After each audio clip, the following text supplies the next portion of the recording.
Hey everybody, Darren here. This is just something a little bit different for my channel. For those who don't know, I stream 3 times per week currently, and during those streams, sometimes news will break about something, or I go off on a tangent about different things, and then after the stream, people come by and they go, hey, did you hear about that thing, or did you see that thing?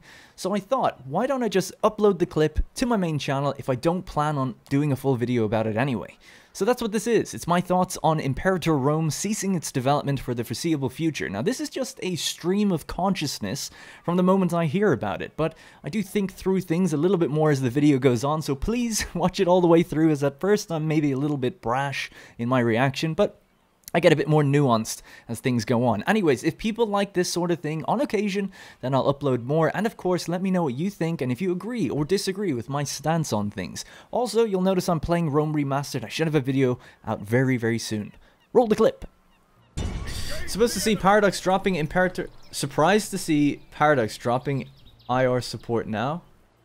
Wow, really? What's this called? Status update. I'll give you an update on where we are with Imperator ROME. Since the 2.0 update in Heirs of Alexander earlier this year, we did some reorganization within Paradox Studios. You can read the full details here. I wanted to highlight a part of the communication that's relevant to Imperator and the reason why we've been a little quiet recently. You might have noticed that Imperator ROME isn't assigned to any of the studios mentioned above, as this is from some other posts. The reason for that is that on the regular basis we analyze the projects we have in development, where they're at, and what we're trying to do, and also the people and resources we have working on them. Part of this analysis, we realized that there was a need to bring reinforcement for a couple of the projects at Paradox Studios, and given where Imperator was at in the run-up to 2.0's launch, we decided that after the launch of the update, we would move people from Imperator to these other projects. Right now, we're working on plans to regrow the team for Imperator and continue development, but for the short term, we needed to focus our efforts on these other projects. I wanted to break the news now to manage everyone's expectations. Don't expect much Imperator news at ParadoxCon or any new content coming out in 2021. We'll of course get back to everyone with news about it, as long as we have something to share. Imperator is important to us and to you, our fans are also important to us, so we're going to figure this out. Not sure when we'll be back with more content, but the aim is to continue the same trajectory the game has been going in, with great quality of life updates, free content, and solid, enjoyable DLCs. Happy to answer any questions, etc. Arhio, the game director, then said, as mentioned above, many of the faces you've become used to seeing in relation to Imperator will be moving on to utilize their talent in support of new projects. 2.0 was and will remain a seminal moment in Imperator's history. The reception from the players has been overwhelming, and we are beyond proud of what the team has accomplished. I'll also be joining the team in their exodus to Project Various, and so I wanted to take this opportunity to thank the IR team and community and fans for crafting Imperator into a strong, unique element in the Paradox Studios repertoire. I have the confidence that Imperator will continue to grow towards the vision we created for it, and I'll continue to present both here and elsewhere for further conversation regarding the best Paradox Studios game. Well, there's a lot to digest there, to be honest. And this is the full thing where they talked about the different projects that they're working on. Audible stream, calling an audible. I'm a little gutted, so is Lambert from his tweet. What did he tweet out? This fucking sucks. Sucks for him, maybe. I don't know, it sucks for people who care. I don't care about the game.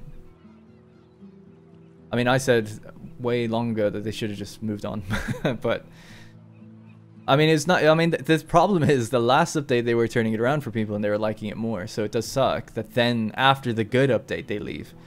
I was saying they should just leave it because every update they were doing, they were getting more and more negative reviews. After 1.3, 1.4, and 1.5 got more negative reviews, but then 2.0 got positive again. So it sucks to give people a little taste of like something getting better, at least if they feel like it's getting better, and then to just be like, see you later. But, I mean, they say they're going to go back to it. Don't know if that'll ever happen. Obviously, internally, they seem to be prioritizing, I guess, things like CK3, their upcoming announcement for a new game, and they need all hands on deck for those projects, right? The games, they can't make content fast enough for the people that are, like the 50,000 people that play Hearts of Iron, for instance, daily, at any time. So, from a business perspective, it makes total sense to be like, why would we focus on the game that, like, you know, we can say that we've stuck around and updated it and tried, but like they still don't even have 1,000 concurrent players anymore, or it's at least around that, so it's pretty low.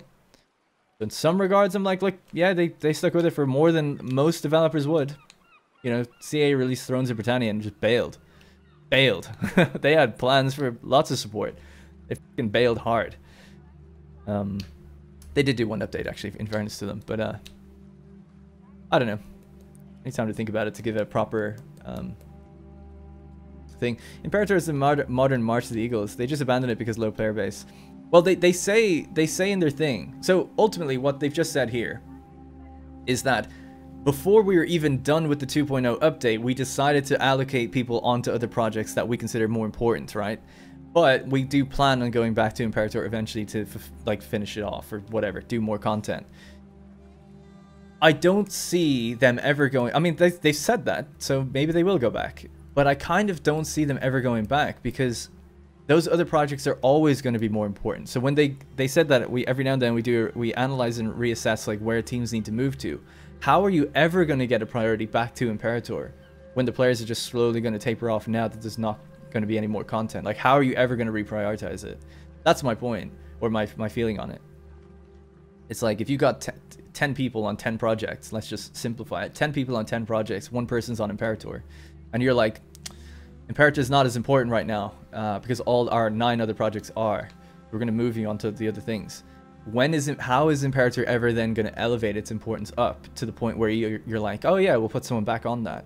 You need someone on it all the time, and then eventually the players might grow, and then you're like, now we can put more people on it.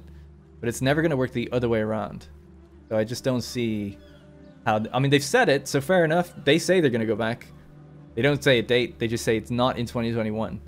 So maybe they're going to hire like a skeleton team of like people that will work on it, that are passionate for it. Maybe they'll hire modders or something. I don't know. But I can't imagine they're going to be like, yeah, we're going to take you off CK3 now and move you back to Imperator. I just don't imagine that could ever happen. So I'm not going to get all riled up and mad about it. I don't care. You know, I think they stuck with it longer than most developers would. But it does suck to release on a good update and then just be like, peace. But oh well.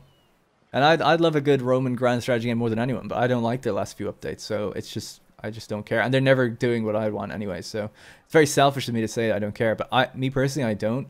But I do feel for the couple thousand people out there that were hoping it would just keep continuing to grow. Well, see, the thing is, yeah, it's kind of like Anthem, I guess, in a way. I give them credit, though. I look at the positive of it. I actually cannot believe they stuck with it so long. Like, they were negative reviews, no one was playing it, and they did a complete overhaul. And they kept doing updates, and they even put out DLC. I'm surprised that they did that. I think it's good that they did that. But yeah, I kind of, like, I want good games out of Paradox. I'm kind of happy that they're moving on to projects that I actually think are good. Maybe that's selfish of me, I guess, but... You know, if they're making Stellaris 2 and they're like, we want more people on Stellaris 2, I'm like, absolutely kill Imperator. You know, that's how I think about it. But... If I was super into Imperator and then I heard that the game was just gonna get like just be left where it is, I'd be obviously very upset. Imperator ROME Anniversary Edition, yeah, maybe they'll do an edition where they have all DLC bundled in, they make it cheaper, they'll get a bunch of players in, and maybe they'll reassess and decide whether or not it's worth going back to it. So maybe. Imagine if you were buying a car and they did this. How did they get away with that in games? I don't understand though. Like a game, they don't have any obligation to stick around and update games. So I don't know how you draw that parallel. They could have released 1.0 and just never released an update. They don't owe you anything. Not really. They showed the thing with Imperator was they showed the game before release completely. They showed everything about it. You can see everything.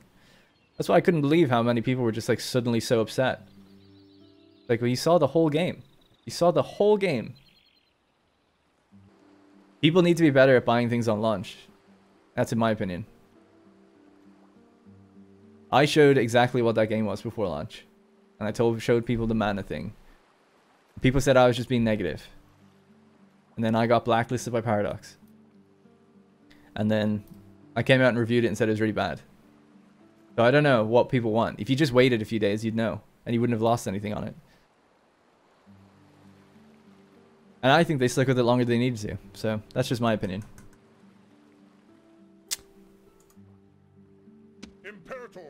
And the only reason they would ever stay around and update it anyway is so that people would be more confident in future purchases, right? That's why they do it, to save face and see if they can grow their player base back, you know? Because it's like, oh, what if Hearts of Iron 5 comes out and it sucks? And they just abandon it. That would be the fear, right? But now you at least know they'll stick with it for at least a year. At least, what, 2 years? Yeah, they stick with it for 2 years. Gave it 6 major updates. Fine, I guess. Yeah, I can't believe it lasted as long as it did. It's not a good... I'm not... I'd like to preface it. It's not a good thing, and I'm not happy that the game's closed down or anything, but... What are they supposed to do? Just stick with it forever until everyone likes it again? I don't know. Look at Cyberpunk. Well, that's way different. Cyberpunk, for sure. That was like false marketing, basically. I mean, I don't know if I can just see through shit, but I said I don't understand what's so important about Cyberpunk. It didn't look that good to me.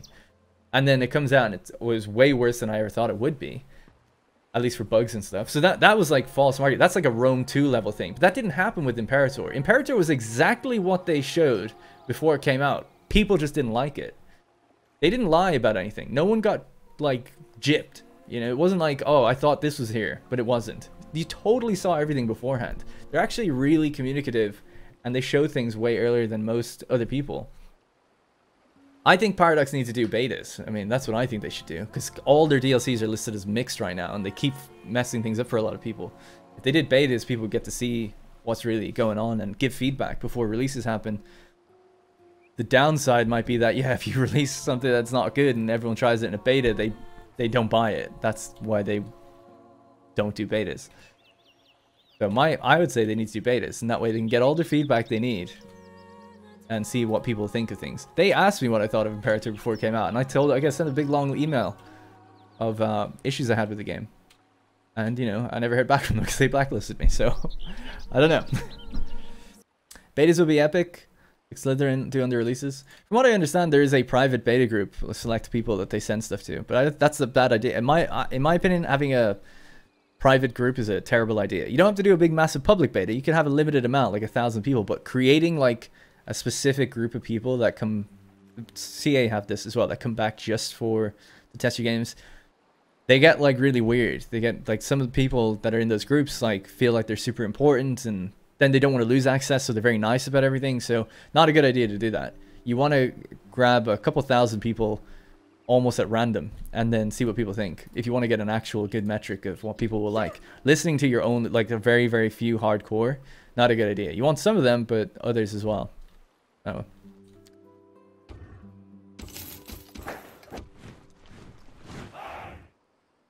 I should make a clip channel, and that could be like Darren's thoughts on Paradox Imperator or something, I don't know.